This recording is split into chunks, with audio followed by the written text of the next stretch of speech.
നിന്നെ കാണുമ്പോൾ ഫീനിക്സ് പക്ഷിയെ എനിക്ക് ഓർമ്മ വരുന്നേ. ആ പക്ഷിയെ ചുട്ടുകരിച്ച് ചാമ്പലാക്കിയാലും ആ ചാരത്തിൽ നിന്ന് അത് ജീവൻ വെച്ച് വീണ്ടും പറന്നു വരും അത്രേ.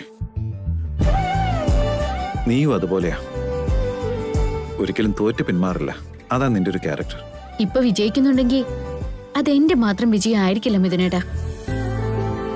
മിഥുനേട്ടനും കുട്ടികളും എപ്പോഴും എന്റെ കൂടെ സപ്പോർട്ടായിട്ട് നിൽക്കുമ്പോ ഞാൻ ഒരിക്കലും തോൽക്കില്ലല്ലോ. എന്റെ ബലവും വീക്ക്നെസ്സും എല്ലാം നിങ്ങൾ തന്നെ. ഇന്ന് ആ ഫയല് കാണാനില്ല എന്ന് പറഞ്ഞപ്പോ ഒരു നിമിഷത്തേക്ക് മോമിനെ പോലെ തന്നെ എനിക്കും നിന്നോട് ദേഷ്യം തോന്നിയായിരുന്നു. എന്റെ ഉറക്കം കളയാതിരിക്കാൻ ഇത്ര ഇമ്പോർട്ടന്റ് ആയ ഒരു പ്രോജക്റ്റ് നീ സൂക്ഷിച്ചെടുത്ത് വെക്കാതിരിക്കേണ്ടി വന്നു. ഞാൻ കാരണം നിനക്ക് ഒരുപാട് ബുദ്ധിമുട്ടുണ്ടാവുന്നുണ്ട്. ഇന്ന് മോമിന്റെ മുമ്പിൽ ഒരു കുറ്റക്കാരിയെ പോലെ നീ നിൽക്കുന്ന കണ്ടപ്പോ ശരിക്കും സഹിക്കാൻ കഴിഞ്ഞില്ല. സ്നേഹത്തിന് അങ്ങനെയുള്ള ലിമിറ്റേഷൻസ് ഉണ്ടാവില്ല. പ്രോജക്റ്റിന്റെ പേരിലുണ്ടാവുന്ന ഇൻസൾട്ട് ആണെങ്കിലും എല്ലാവരുടെ മുന്നിലും അപമാനിക്കപ്പെട്ടാലും കണ്ണീരടക്കി പിടിച്ച് വിഷമിച്ചാലും ശരി, അതൊന്നും സ്നേഹത്തിനേക്കാൾ വലുതല്ല. അത് ശരിയാ മേഘനെ. സത്യത്തിൽ ഈ കാലഘട്ടത്തിൽ മനുഷ്യരെല്ലാം മെറ്റീരിയലിസ്റ്റിക് ആയി മാറിക്കൊണ്ടിരിക്കുക. പക്ഷെ പലപ്പോഴും നിങ്ങൾ സ്ത്രീകളുണ്ടല്ലോ, എന്തൊക്കെ പ്രശ്നങ്ങൾ ഉണ്ടായാലും ശരി അതൊക്കെ വളരെ സെന്റിമെന്റലായിട്ടേ കാണും. ഭർത്താവും കുട്ടികളും കുടുംബമായിരിക്കും നിങ്ങൾക്ക് ഏറ്റവും വലുത്.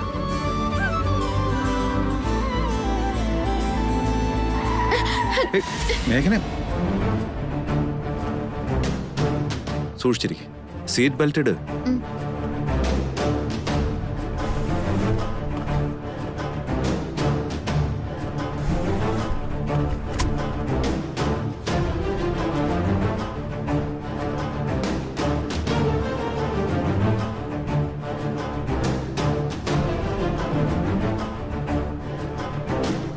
മിഥുനേട്ടാ, മിഥുനേട്ടൻ എന്താ സീറ്റ് ബെൽറ്റ് ഇടാത്തെ?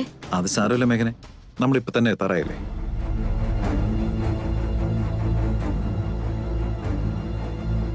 കൈവിട്ടു പോയി എന്ന് കരുതിയ ഫയലാണ് നമ്മൾ റിക്കവർ ചെയ്തത്. ഇന്ന് നടക്കാൻ പോകുന്ന ബിഡിങ്ങില് നമ്മുടെ ഫയൽ അടിച്ചു മാറ്റിയ കള്ളൻ ആരാണെന്നും നമ്മുടെ ശരിക്കുള്ള ശത്രുക്കൾ ആരാണെന്നും നമുക്ക് മനസ്സിലാവും മിഥുനേട്ടാ.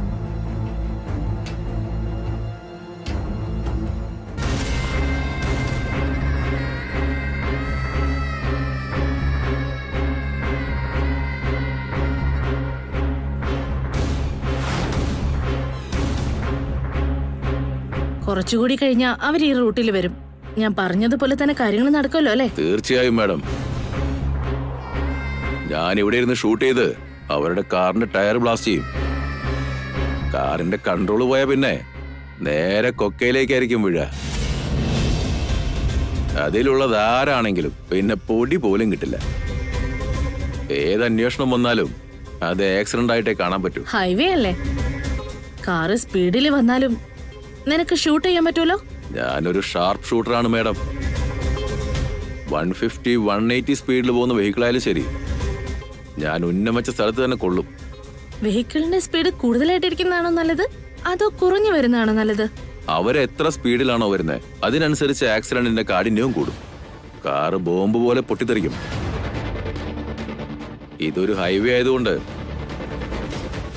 മിനിമം 150, 180 സ്പീഡിലായിരിക്കും വരിക. അതിനേക്കാൾ സ്പീഡിൽ അവർക്ക് നരകത്തിലേക്കും പോകാൻ പറ്റും. എനിക്ക് വേണ്ടത് അത് തന്നെയാ. ആക്സിഡന്റ് ഉണ്ടാവണം, രണ്ടും ഇതോടെ തീരണം. ഒരു തെളിവുണ്ടാവാൻ പാടില്ല.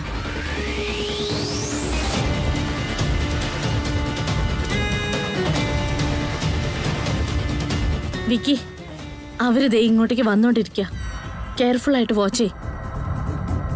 അവരെ മിസ്സാവാതെ വേണം നീ ഷൂട്ട് ചെയ്യാൻ.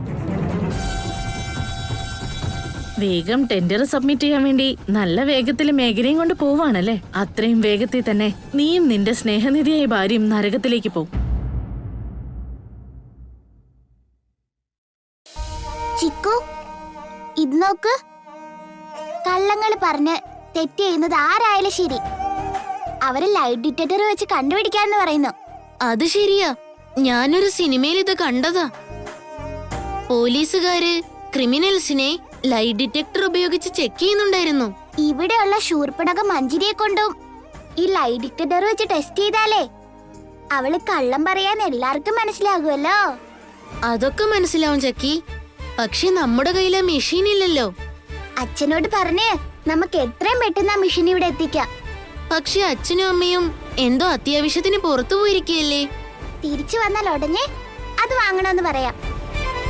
നിക്ക്, അച്ഛനെ ഒന്ന് ഫോൺ ചെയ്ത് നോക്കട്ടെ.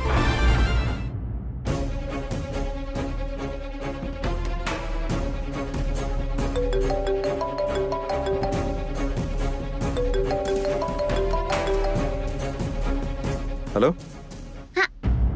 ഹലോ അച്ഛൻ, ഞാൻ ചക്കിയാ. ഹലോ, ആരാ? ചക്കിയാ അച്ഛ, ചക്കിയാ.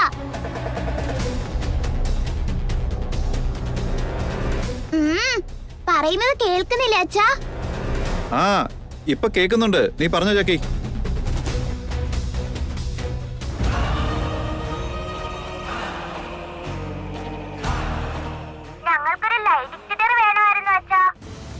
വരുമ്പോ അതും കൂടി വാങ്ങിട്ട് വരുവോ? ലൈ ഡിറ്റക്ടർ എന്തിനാ ചക്കി? ദേ എന്റെ കൂടെ നിന്റെ അമ്മയുണ്ട്, അമ്മയോട് സംസാരിച്ചോ. കള്ളമൊക്കെ പറഞ്ഞ് തെറ്റ് ചെയ്യുന്നവരെ പെട്ടെന്ന് കണ്ടുപിടിക്കാൻ ആ മെഷീൻ യൂസ് ചെയ്യുന്നത്. ഇപ്പൊ നിങ്ങൾക്ക് ലൈ ഡിറ്റക്ടർ ഉപയോഗിച്ച് ആരെ ടെസ്റ്റ് ചെയ്യണ്ടേ? ഒരാളെ ടെസ്റ്റ് ചെയ്യാനുണ്ടമ്മേ. അതുകൊണ്ട് ഞങ്ങൾക്ക് ആ മിഷൻ വേണം. ആരാന്നൊക്കെ പിന്നെ പറയാം. ആദ്യം ഞങ്ങൾക്ക് ആ മെഷീൻ വാങ്ങിയിട്ട് വരണേ.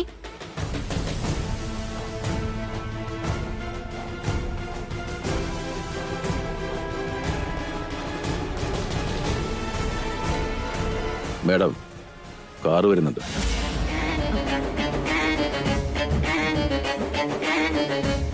വിക്കി, ലേറ്റ് ആക്കണ്ട, വേഗം ഷൂട്ട് ചെയ്. എന്റെ ഷൂട്ടിംഗ് റേഞ്ചിലേക്ക് എത്തിക്കഴിഞ്ഞാൽ ഞാൻ അപ്പൊ തന്നെ ഷൂട്ട് ചെയ്യാം മാഡം.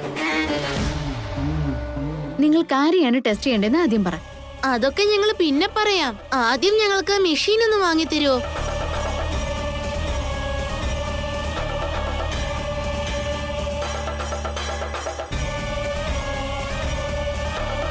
അതങ്ങനെ ടോയ് ഒന്നും അല്ല ചിക്കു. മാത്രമല്ല, കുട്ടികൾ അതങ്ങനെ യൂസ് ചെയ്യാനും പാടില്ല.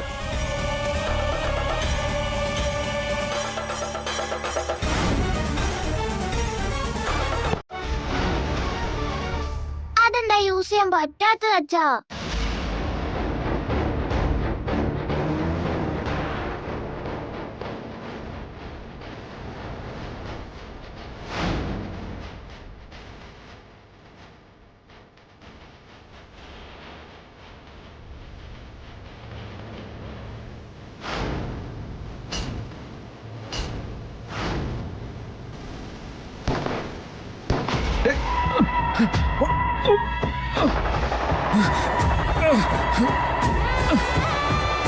അച്ഛാ, അമ്മേ, എന്താ പറ്റിയത്? എന്താ അവിടെ ഒരു ശബ്ദം കേട്ടത്?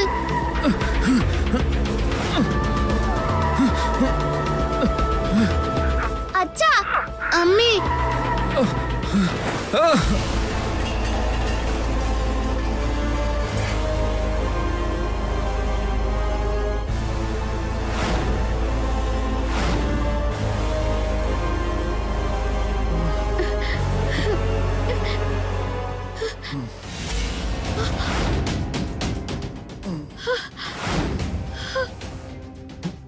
അച്ഛാ, അമ്മേ,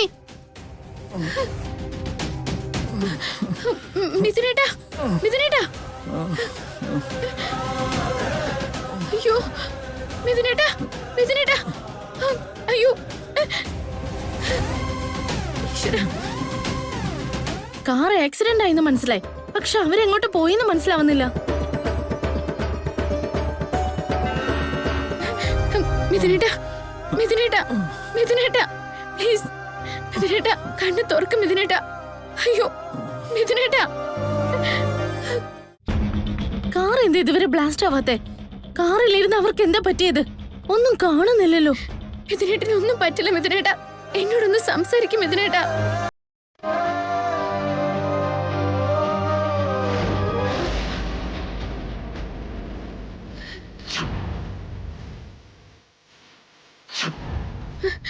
മിഥുനേട്ടാ, ഒരു മിനിറ്റ്, ഒരു മിനിറ്റ്.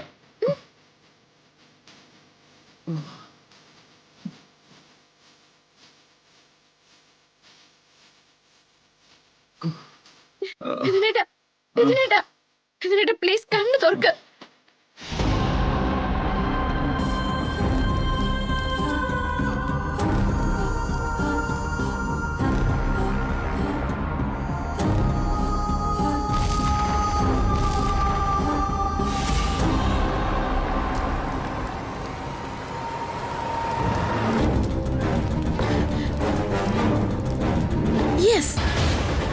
ലിവർ ബ്ലാസ്റ്റ് ആയി കഴിഞ്ഞു.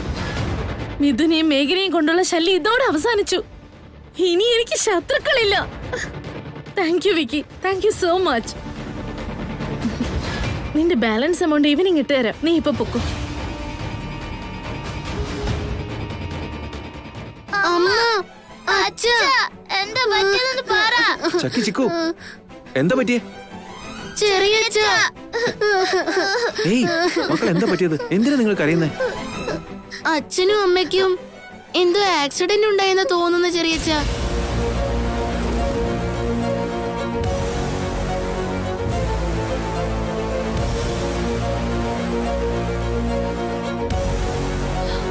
എന്ത് ആക്സിഡന്റാ ചിക്കു? ഞങ്ങൾ അച്ഛനോടും അമ്മയോടും ഫോണിൽ സംസാരിച്ചോണ്ടിരിക്കുകയായിരുന്നു. പെട്ടെന്ന് ഒരു വലിയ ശബ്ദം കേട്ടു. ആ ശബ്ദം കേട്ട പിന്നെ അച്ഛനും അമ്മയും ഞങ്ങളോട് ഫോണിൽ സംസാരിച്ചതേ ഇല്ല.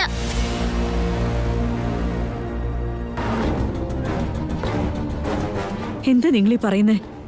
മിഥുനും മേഘനയ്ക്കും ആക്സിഡന്റ് ആയെന്നോ?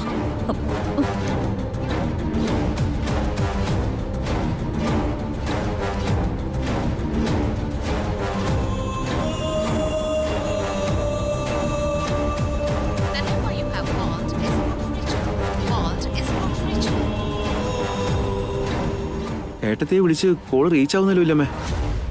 വലിയേട്ടനെ വിളിച്ചിട്ട് കിട്ടിയോ? മിഥുന്റെ ഫോണും നോട്ട് റീച്ചബിൾ ആണ് വിവേക്.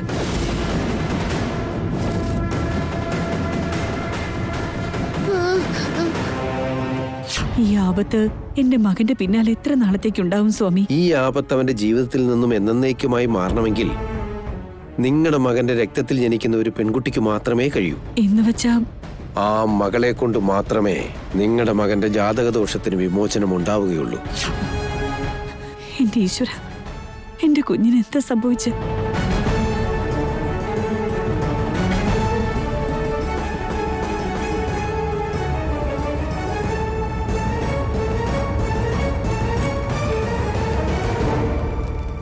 ഹോസ്പിറ്റലിലേക്ക് ഒന്ന് ഫോൺ ചെയ്യാന്ന് വിചാരിച്ച 2 ഫോണും കാറിനകത്തായിരുന്നല്ലോ. ഇനിയിപ്പൊ ഞാൻ എന്ത് ചെയ്യും? മിഥുനേട്ടനെ എത്രയും പെട്ടെന്ന് ഹോസ്പിറ്റലിൽ എത്തിച്ചേ പറ്റൂ. പ്ലീസ് മിഥുനേട്ട, എന്നെ ഒന്ന് നോക്ക്.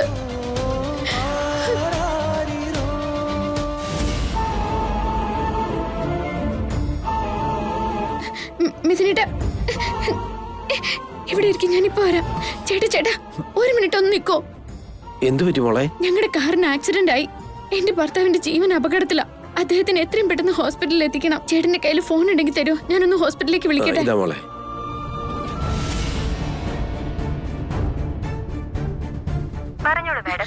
ഹലോ, ഒരു ആക്സിഡന്റ് സംഭവിച്ചു. അർജന്റ് ആയിട്ട് നിങ്ങളുടെ ആംബുലൻസ് ഒന്ന് അയക്കണം. അഡ്രസ് പറഞ്ഞോളൂ മാഡം.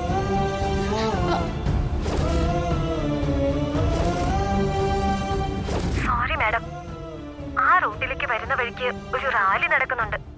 അവിടെ നിന്ന് ട്രാഫിക് ജാമാ. ആ റൂട്ടിലൂടെ എങ്ങനെ വരികയാണെങ്കിൽ 1/2 മണിക്കൂറോളം ലേറ്റ് ആവും. അയ്യോ, അത്ര നേരം വെയിറ്റ് ചെയ്യാൻ പറ്റില്ല.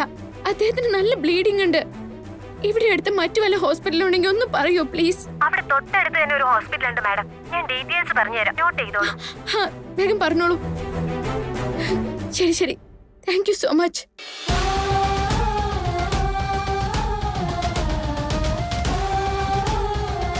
ഹലോ മാഡം, ഇവിടെ അടുത്തൊരു ആക്സിഡന്റ് നടന്നു. നന്നായിട്ട് രക്തം പോകുന്നുണ്ട്. വേഗം അദ്ദേഹത്തെ ഹോസ്പിറ്റലിൽ എത്തിക്കണം. ബ്ലഡ് ഗ്രൂപ്പ് O പോസിറ്റീവ് ആണ്. അത് പെട്ടെന്നൊന്ന് അറേഞ്ച് ചെയ്യണം. ഓക്കെ മാഡം, പെട്ടെന്ന് ഇങ്ങോട്ട് എത്തിച്ചോളൂ. അവിടെ എന്തെങ്കിലും വെഹിക്കിൾ ഉണ്ടെങ്കിൽ ഒന്ന് ഇങ്ങോട്ട് അയക്കാൻ പറ്റുമോ? ഇവിടെ ഉണ്ടായിരുന്ന ആംബുലൻസ് ഇപ്പൊ പോയിട്ടുള്ളൂ മാഡം. ഏതെങ്കിലും വരുവാണെങ്കിൽ ഇപ്പൊ അങ്ങോട്ടേക്ക് അയക്കാം. ഓക്കെ ചേട്ടാ, ഒന്ന് ഹെൽപ്പ് ചെയ്യോ? മോളെ.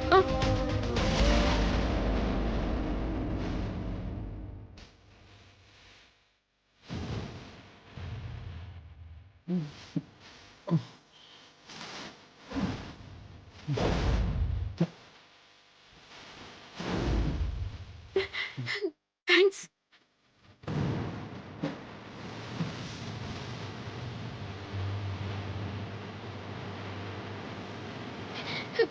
മിഥുനേട്ടാ,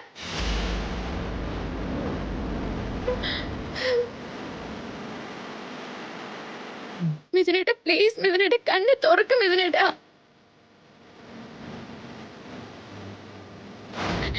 ഡോക്ടർ,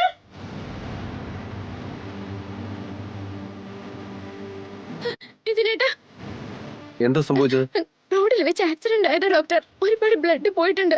കുറച്ച് മുമ്പ് റിസപ്ഷനിൽ ഇൻഫോം ചെയ്തിരുന്നു. വേഗം ട്രീറ്റ്മെന്റ് സ്റ്റാർട്ട് ചെയ്യണം ഡോക്ടർ. ഓപ്പറേഷൻ തിയേറ്ററിലേക്ക് കൊണ്ടുവയ്ക്കുള്ളൂ. എന്താ മിഥുനേട്ടാ? മേഘനെ, ആ ഫയല് ടെൻഡറിന് ഫയൽ എന്റെ കയ്യിൽ സേഫ് ആണ് മിഥുനേട്ടാ. ദേ നോക്ക്. വേഗം നീ അവിടേക്ക് എത്തണം മേഘനെ. അത് നമുക്ക് കിട്ടണം. മിഥുനേട്ടനെ ഈ കണ്ടീഷനിൽ ഉപേക്ഷിച്ചിട്ട് ഞാൻ എവിടെ പോവാനാ? എനിക്കൊരു കുഴപ്പമില്ല മേഘനെ. മോമിന്റെ മുമ്പിൽ നീ ഇനി തലവലിക്കാൻ പാടില്ല. എന്തു സംഭവിച്ചാലും നമുക്ക് ആ പ്രോജക്റ്റ് കിട്ടിയേ പറ്റൂ. അതുകൊണ്ട് നീ ചെല്ല്. എന്നെ കൊണ്ട് അതിന് കഴിയില്ല മിഥുനേട്ടാ. ഞാൻ പറയുന്നൊന്ന് അനുസരിക്കും മേഘനെ. പ്ലീസ് സാർ, നിങ്ങൾക്ക് എത്രയും പെട്ടെന്ന് ട്രീറ്റ്മെന്റ് തുടങ്ങിയേ പറ്റൂ. Please cooperate with me. വേഗം ഓപ്പറേഷൻ തിയേറ്ററിലേക്ക് കൊണ്ടുപോകും.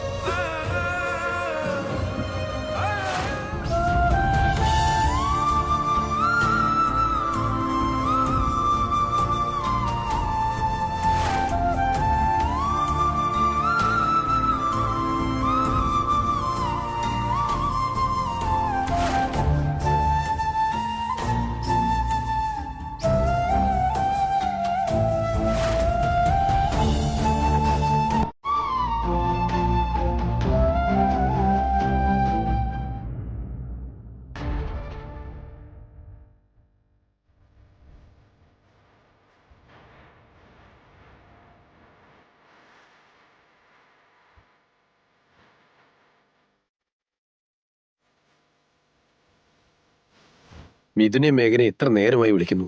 വിളിച്ചിട്ടൊട്ട് കിട്ടുന്നുമില്ലല്ലോ. എന്താ പറ്റിയത്?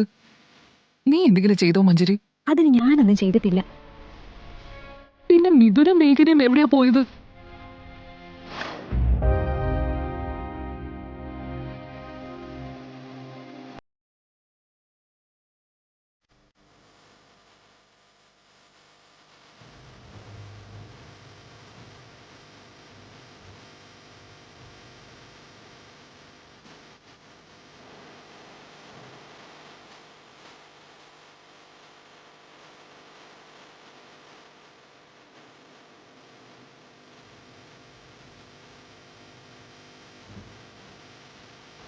നാഷണൽ ഹൈവേയിൽ വെച്ച് ഇന്ന് വലിയൊരു അപകടം ഉണ്ടായി.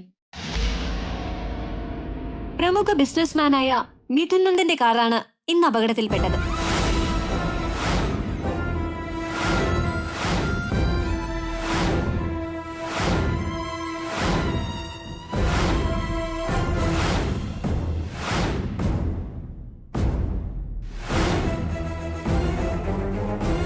മിഥുൻ നന്ദനും ഭാര്യ മേഘ്ന നന്ദനും കാറിൽ യാത്ര ചെയ്യുന്നതിനിടയിലാണ് അപകടം.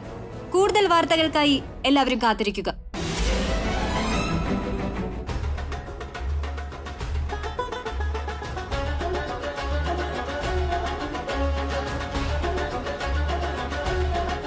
ശരി മാഡം.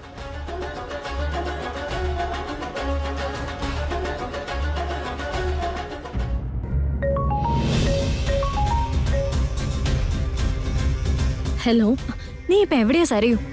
ഞാനിപ്പോ ടെൻഡർ ഓഫീസിൽ വന്ന് ഫയലെല്ലാം സബ്മിറ്റ് ചെയ്തിട്ടേ ഉള്ളൂ. താങ്ക് യു മഞ്ജരി, എല്ലാം നീ കാരണം. അല്ല, മിഥുനും മേഘനയും ടെൻഡറിന് വരുന്നല്ലേ പറഞ്ഞത്? എന്നിട്ട് ഇവിടെ കാണുന്നില്ലല്ലോ. വരുന്ന വഴിക്ക് അവര് കാറിന് എന്തോ ആക്സിഡന്റ് പറ്റിയെന്ന്. വാട്ട്? അവര് സേഫ് അല്ലേ? മിഥുന് സിവിയർ ഇഞ്ചുറീസ് ഉണ്ടെന്നാ പറഞ്ഞ്.